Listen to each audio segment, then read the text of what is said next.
Ovog ljeta upoznaj Almu. Bilješke jedne gimnazijalke. Postoje trenuci koji ti promijene život zauvijek. Nakon te noći Alma je morala naučiti živjeti sama. Igram bolje od Denisa Rodmana.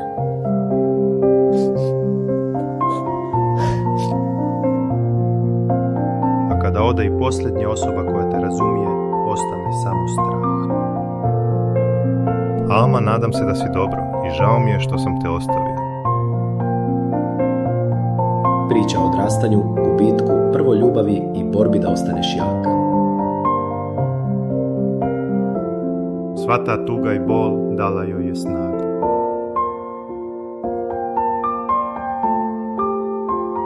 A onda se sasvim neočekivano u njezinom životu pojavio netko poseban.